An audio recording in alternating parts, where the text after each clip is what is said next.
Welcome back to Texas Truck Channel. I'm Brian. I'm Craig. And we've got something pretty sweet, Craig. This is the 2024 GMC Acadia AT4, which is new for it, and also it's totally redesigned. New powertrains, all kinds of cool stuff. Let's get into that. So this one behind us is a 2.5 four-cylinder. How much power does it make, Craig? 328. It's paired to a 9-speed auto, and obviously this is all-wheel drive. And this one, there's also, I believe, torque vectoring with this. I'll drop specs below, but that's a big deal for these. That's what gives it the meat to do what it needs to do. But let's start with the nose. AT4 is an off-road package that we've come to know on the trucks of GMC, but now it's here to stay with the Acadia. Starting out with red tow hooks out front. And look, this is a better tow hook than a lot of pickup trucks can do. It's out front, easy to get to, and if you're serious about off-road, you need to have this around. Not necessarily for you, but those you might be saving in the wilderness. As far as the grille, we've got the good GMC grille. It looks like the Sierra style, but you've got a red logo in the middle with the GMC, which is prominent, looks good. Headlights had like kind of a C-clamp they've got going on with a LED headlight in the middle. You've also got fog lights down below. It's a good beefy look. It's a lot of Sierra influence. Definitely, and this approaching looks very viable. That looks like a 20 plus to me. So the nose is plastic, that's okay. But then whoa, look at that. Looks like this has been tested before too. This is a real skid plate up here. You just don't see that in crossovers. That just tells you a lot about intent. Let's come around and check out the meat and what hits the road. That's the next most important thing when it comes to off-road.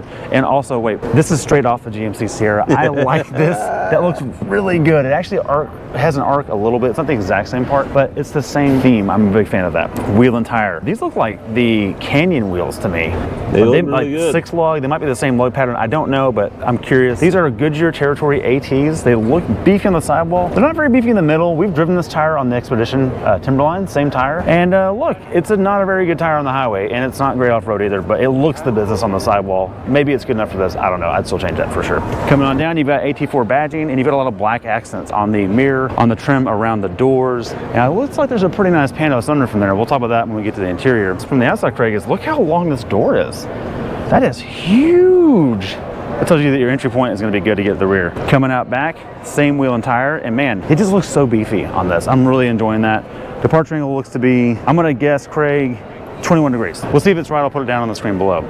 Out back, you've got the black theme again in the middle and dimensional letters right here. Prominent GMC branding. I like that a lot. That's a good color for it. Rooftop spoiler, integrated third tail light, and then your camera's up top, so you've got a good high overlook view of what's coming up behind you. Down below, standard all-wheel drive, obviously, and we've got quad exhaust tips. You hear that? No fake tips here. These are genuine, real tips. Under this cover, you do have a hitch. It's a 2-inch receiver, and it's good to tow up to 4,000 pounds. Not bad for the segment. Let's check out the rear suspension. This is that rear diff I was talking about that can send, well, the all-wheel drive system can send it front to back, but this also lets you send it left and right, and that's the trick of torque vectoring. That can give you a simulated locking diff, and that's a real deal. It helps you get over the things that other CUVs can't do. Let's check out the powertrain next. All right, boys and girls, it's time to show you where the juice comes from.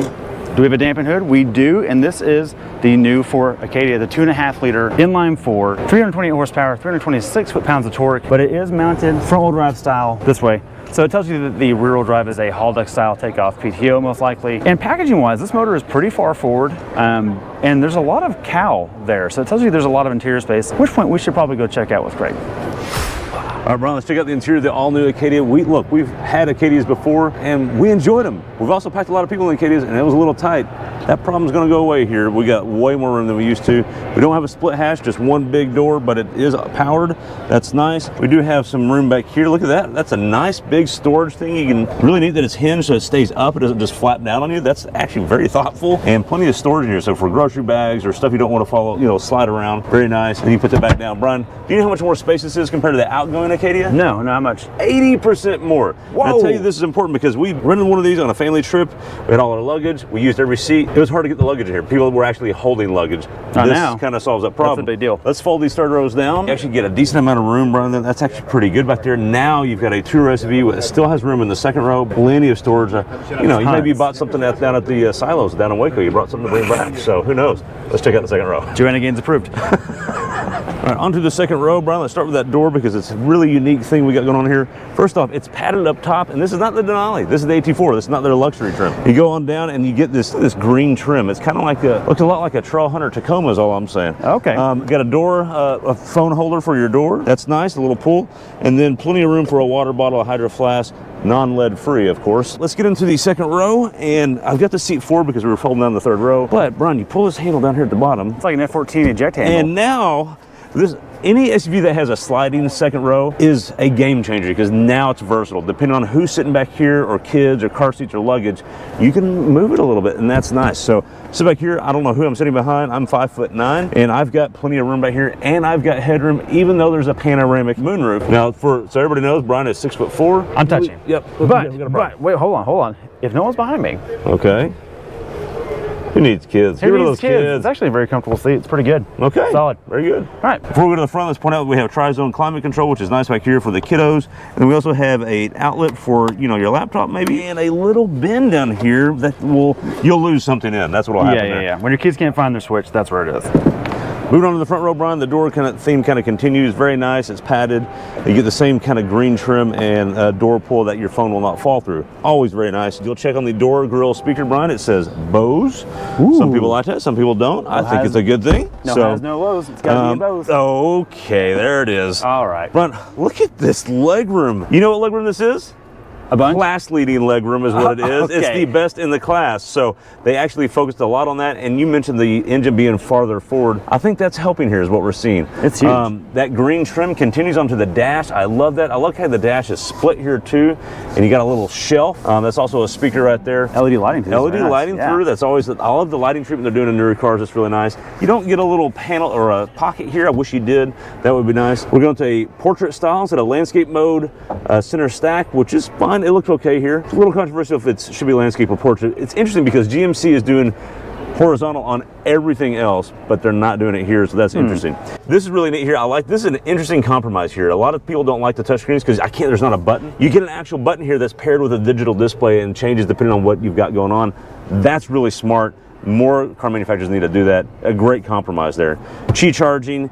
Plenty of room for Stanley cups here, non-lead free if you want another brand.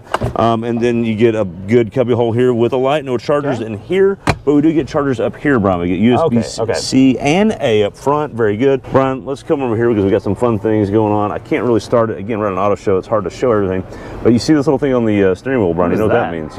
Super Cruise? Super Cruise availability. So we'll have the Super Cruise availability. Love that. That's always very nice. Instrument clustered, all digital, so you can have different modes and that sort of deal there. Brian, I have to say this is actually quite impressive. The new Acadia is bigger. It's more capable. It seems to be like they care about the actual off-road stuff going on here. That's awesome. I didn't get an off-road mode here because I can't see any buttons and we can't turn it on. We're going to get one of these soon, and we're going to get up the hill because it's got a front skid plate and it's got the tires, so we're going to see what happens. Let us know what trim you would like. Would you prefer the Denali, the AT4, a different trim maybe? And also, 0 to 60 times coming. Be sure to like and subscribe. Let us know what you would get. Thanks for watching.